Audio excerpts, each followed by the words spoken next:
He stopped the whole set. Not a metaphor. Not a rumor told at a bar. An assistant director's headset crackled, and production froze. 220 crew members standing in silence under hot lights, because Clint Eastwood had just learned something that didn't belong on a call sheet. A crew member's kid had cancer. And Clint's response was immediate. No speeches, no cameras, no public statement. Just one sharp decision that made people blink and look at each other like, did he really just do that? Because on a movie set, time is money. Every minute burns through thousands. Every pause invites panic. Producers hate surprises. Studios fear delays. And yet the man known for playing hard, unshakable characters didn't hesitate. He turned away from the scene. He walked straight toward the crew. And he did something that would travel through Hollywood, quietly, like a match struck in the dark, long after the film wrapped.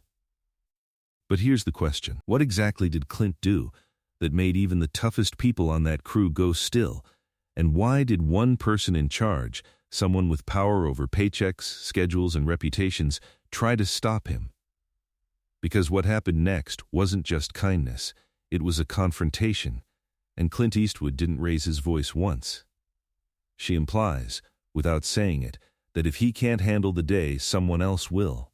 And Ray, already drowning, nods, because what else can he do? Then he turns away, and he tries to work. But his hands shake. And somebody on that set, somebody with the power to change the temperature of the whole place, sees it. Clint Eastwood. The story gets told in fragments, different sets, different years, different crew members recalling it in their own words. And because Hollywood loves to polish legends, it's important to be careful with what's provable and what's pattern. What is well established is Clint Eastwood's working style. Fast.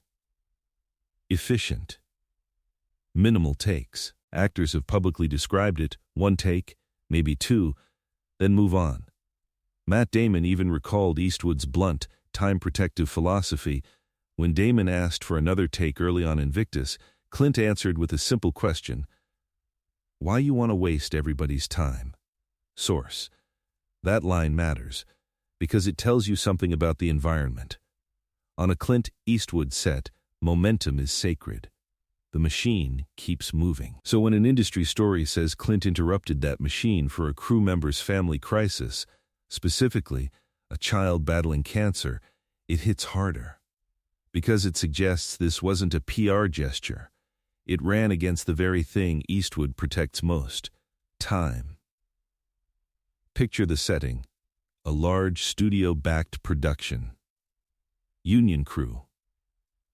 Tight schedule, multiple departments stacked like gears, camera, grips, electrics, sound, wardrobe, transport, catering. The kind of operation where one missing person can throw off an entire day. And now imagine this. Somewhere between setups, a crew member gets a call. Not the kind you ignore, not the kind you handle later, the kind that turns your hands cold. Cancer doesn't ask if you're on a set. It doesn't care about a studio's release date. And on that day, whoever that crew member was, work became background noise. The real world walked right onto the soundstage. And Clint Eastwood noticed. Every great behind-the-scenes story needs a second character, the human pressure point. Here, that person is the crew member. Not famous, not protected by a publicist, not someone whose name gets printed above the title, just a working professional. Call him Ray for this story, because men like him exist on every set, and the point isn't fame. The point is what happens when the machine meets a human being. Ray is the kind of crew member who arrives early and leaves late. The kind who knows where every cable run is, who can read a room by the way the assistant director breathes into the mic. He keeps extra tape in his pocket. He has a pencil behind his ear. His hands show it. Small cuts, old bruises. The look of someone who builds the illusion other people get credit for. And he doesn't talk about his personal life much. Because film sets don't reward vulnerability. They reward reliability. But that morning, something is off. His coffee sits untouched. He answers questions a half-second too late, and when his phone buzzes in his pocket, he flinches like it's a live wire. Then he steps away, just a few feet behind a flag where the camera can't see him, and he takes the call. At first, he's quiet. Then his face changes. Not tears yet, more like the moment a person realizes the ground underneath them isn't solid anymore. A child. His child. A diagnosis. A word that rearranges everything. Cancer. There are specifics the crew later recalled in broad strokes. Hospital visits, aggressive treatment, bills that come faster than hope. The details vary depending on who's telling it, so the safest truth is the emotional one. Ray is suddenly a father first, and a crew member second. But he's trapped. Because this is a professional set, people are waiting on him. And the people who sign checks don't like delays. Ray tucks the phone away, tries to swallow it down, tries to stand straight. Then a supervisor notices. Not Clint. Not yet. A production-side authority figure, call her Marla, someone whose job is to keep the day intact. Clipboard. Walkie. Eyes that count minutes like bullets. Marla watches Ray the way a hawk watches a rabbit, and she walks over with that calm voice that isn't calm at all. The voice that says, "Don't make this my problem." Movie sets run on rules that feel invisible until you break one. Rule 1. Don't stop the schedule. Because the schedule isn't a suggestion, it's a contract with gravity. You fall behind, you start losing daylight. You lose daylight, you start losing scenes. You lose scenes, you lose coverage. And then the studio starts asking questions no one wants to answer. Rule 2. Don't bring personal chaos to set. Not because people are heartless, but because the machine is fragile. One emotional emergency can ripple into safety mistakes. Missed cues. Bad calls. Accidents. Rule 3. Protect the star. Protect the director. Protect the investors. And Clint Eastwood, at this stage of his career, doesn't just represent artistry. He represents money, reputation, awards, and legacy. The kind of name that makes a studio exhale when he says, "I'll direct." So pressure is constant. It hums under every conversation. And Marla's world is built on preventing worst-case scenarios. Today's scene is complicated. Multiple setups. Extras. Special equipment. Maybe a location window that can't be extended. This isn't the kind of day where anyone wants a situation, so when Marla learns Ray's head isn't in the game, she reacts like the system trained her to react. She goes cold professional. She tells him he needs to focus. She implies, without saying it, that if he can't handle the day, someone else will. And Ray, already drowning, nods. Because what else can he do? Then he turns away. And he tries to work, but his hands shake. And somebody on that set, somebody with the power to change the temperature of the whole place, sees it. Clint Eastwood. Clint doesn't announce himself. He rarely needs to. He's not the director who storms in with speeches. He's known for economy, of words, of movement, of ego. That reputation has been echoed by actors describing his no-waste approach on set. Source. So Clint watches first. He stands near the monitor, eyes half-lidded, reading the room like it's a script he didn't write. He sees departments waiting. He sees Marla moving faster. And he sees Ray. Ray fumbles something simple, maybe a mark, maybe a piece of gear, and apologizes too quickly, the way people do when they're trying to cover fear with politeness.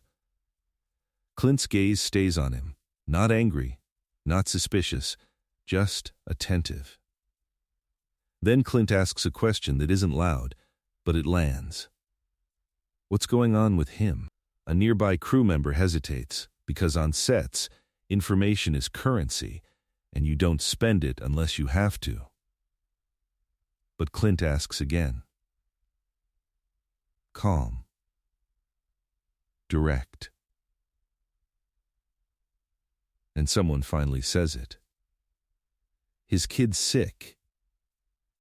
A pause. Another voice, quieter, adds the real word. Cancer. That word hits like a door closing. Pattern interrupt. The set noise feels wrong suddenly. Like laughter in a hospital. Clint doesn't react the way people expect a legend to react. He doesn't perform empathy. He doesn't call attention to himself. He simply turns and starts walking toward Ray. Marla intercepts him. Not aggressively, professionally, like a wall made of policy. "Clint, we're turning around," she says, voice tight. "We need you at the monitor." Clint stops, looks at her, then past her, to Ray. Marla continues, "Because some people can't stop once they start. We can deal with it later. We're already behind. We have to make the day." It's an ego move dressed as responsibility. The idea that the schedule is the highest moral value. Clint doesn't argue. He doesn't raise his voice. He just says, "I need a minute." Marla tries again. Faster now. A minute becomes 10. 10 becomes an hour. You know how this goes. She's not wrong, technically. But the problem with being technically right is that life doesn't care. Ray stands there like he wants to disappear. He can feel everyone's attention without anyone looking directly at him. That special kind of shame that comes when your private disaster becomes a public inconvenience. Clint steps around Marla. Not dramatic, not aggressive, just final. And that's when Marla makes the mistake that turns this into a scene. She says the quiet part out loud. "We can replace him." On a set, those 4 words are a weapon. Because they reduce a human to a function. And Clint Eastwood, of all people, has spent a lifetime watching studios replace people. He turns back to her. And the look on his face isn't anger. It's disappointment, the kind that makes powerful people feel small. Pattern interrupt. Clint asks, "Did you say replace him?" Marla stiffens. "We have to protect the production." Clint nods once, then says, "We're protecting the wrong thing." Clint goes to Ray. No crowd around them. But everyone is listening anyway. Clint speaks low, like he doesn't want the moment stolen by gossip. "You okay?" Ray tries to answer, but it doesn't come out clean. He says something like, "I'm sorry. I didn't mean." Clint cuts him off, gentle but firm. "Don't apologize," Ray swallows. And Clint asks the question that matters. "What do you need?" That question breaks people, because it's not, "Are you okay?" And it's not, "That's terrible." It's action. Ray admits the truth. He needs time. He needs to be with his kid. He needs money. He needs treatment. He needs help. And this is where the immediate part comes in. According to industry stories, Clint's response wasn't complicated. He didn't delegate it to an assistant. He didn't say, "We'll see what we can do." He made a decision on the spot, one that cost production something, and cost him personally something, but bought a man something priceless: breathing room. Clint tells Ray to go. Now. Not after lunch. Not after the next setup. Now. Ray looks at Marla, because fear of losing your job doesn't vanish just because a legend is being kind. Clint follows Ray's eyes. And Clint says, loud enough for the system to hear, he's not going anywhere. Then, quietly, to Ray, "Go be with your kid." And that's when the set truly goes silent, because crew members can handle long days, bad weather, even bruised egos. But they rarely see a person at the top choose humanity over momentum. Clint turns back to the production. And with the same calm efficiency he uses to shoot a scene in one take, he starts reorganizing the day, not as a request, as a fact. The confrontation doesn't happen with yelling. It happens with language. Because the real opponent in this story isn't Marla as a person, it's the kind of power that speaks in long, ego-filled lines to cover insecurity. And when someone like that feels control slipping, they talk more. Marla steps forward again, voice rising just enough to signal authority. "Clint, with respect, you can't just make unilateral decisions like this," she says, and now she's performing for the people around her. "There are insurance guidelines. There are union complications. There's a chain of command. There are deliverables. There's a studio expecting a cut. There are investors who didn't sign up for emotional interruptions. We have a responsibility to finish this film on schedule and on budget, and if we start setting a precedent that the crew can walk off whenever something happens at home, we will lose control of this entire operation. She keeps going, because she thinks volume equals strength. And frankly, people are watching. The press finds out about a delay. It becomes a story. It becomes your story. It becomes a headline about you being difficult. You have a legacy. You have a reputation for being efficient. We can't compromise that. Not over one person. That last sentence hangs in the air like smoke. Not over one person.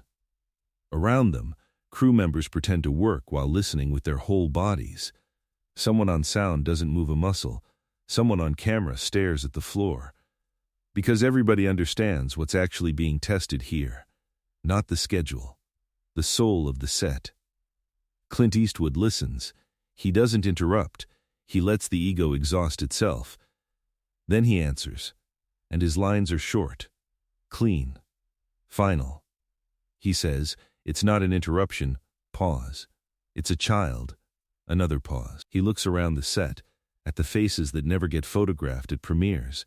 Then he says, "If we can't handle one family emergency, beat. We shouldn't be making movies." Marla tries to regain ground. "That's not what I'm saying." Clint's eyes stay calm. He says, "It is, short sentence, big moment. The room reacts the way rooms react when truth lands. Nobody moves, but everyone feels it." Then Clint finishes it. "We will adjust." 3 words, no apology. Marla opens her mouth again, ready to build another wall of policy. Clint doesn't let her. He says, "And if anyone has a problem with it, beat. They can talk to me." That's the climax. Not a punch, not a scream. A line that shifts gravity. Because it tells everyone on that set, you're not alone. The top is taking the hit, and in Hollywood that's rare. The crew doesn't cheer, they don't clap, they do something more cinematic. They get back to work, faster, sharper, with a new energy. Not because they're scared. Because they're loyal. Because a man with power just proved he knew what it was for. Ray leaves the set. And for the first time since the diagnosis, he isn't negotiating with fear and employment at the same time. He's just a father again. What Clint did next, whether it was direct financial help, connections, time covered, or a private arrangement, gets told differently depending on who repeats it. So the responsible way to frame it is this. Crew members recalled that Eastwood's support wasn't symbolic. It was practical, immediate, and structured to protect Ray's job and dignity. No publicity. No look at me. No photo op. Just problem solving. And that quietness is the reason the story lasts. Because Hollywood is full of generous moments that disappear the moment the cameras do, but this one kept echoing, passed crew to crew the way the best set wisdom is passed. You can picture it. Months later, on another film, another crew member tells a rookie, "You know what Eastwood did once?" And the rookie doesn't believe it at first, because the image of Clint Eastwood in pop culture is steel. But the people who work near him often describe something else: discipline, efficiency, and a kind of fairness that doesn't require softness to be real. That matches the public anecdotes about his on-set priorities, protecting time, protecting crew energy, not demanding endless takes unless it truly matters. Source. After that day, the set runs differently, not slower, more human.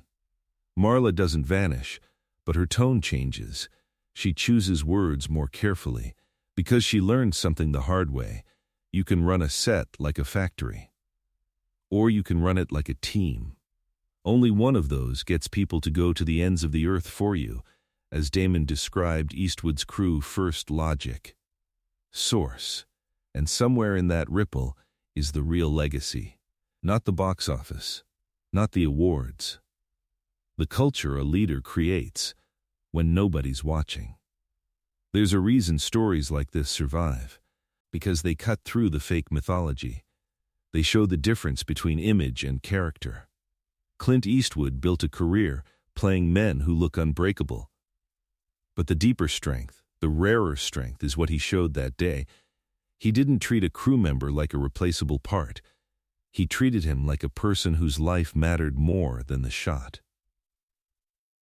And moral clarity is simple here. A film can wait. A child can't. And if you're in a position of power, on a set, in a company, in a family, your job isn't just to demand performance. It's to protect the people doing the work. Because one day the crisis won't belong to someone else. One day it will be yours. And you'll remember who treated you like a line item and who treated you like a human being. So the final line, the one that lands like a closing shot, goes like this: a schedule is important. But people are the whole picture. If you want more true Hollywood behind-the-scenes stories, where legends are tested not by cameras, but by character, hit like, subscribe, and share this video with someone who still believes decency matters. Because the best stories aren't always the loudest. Sometimes they're the ones whispered crew to crew, year after year, because they reveal what power is supposed to be. And now I want to ask you one strong question.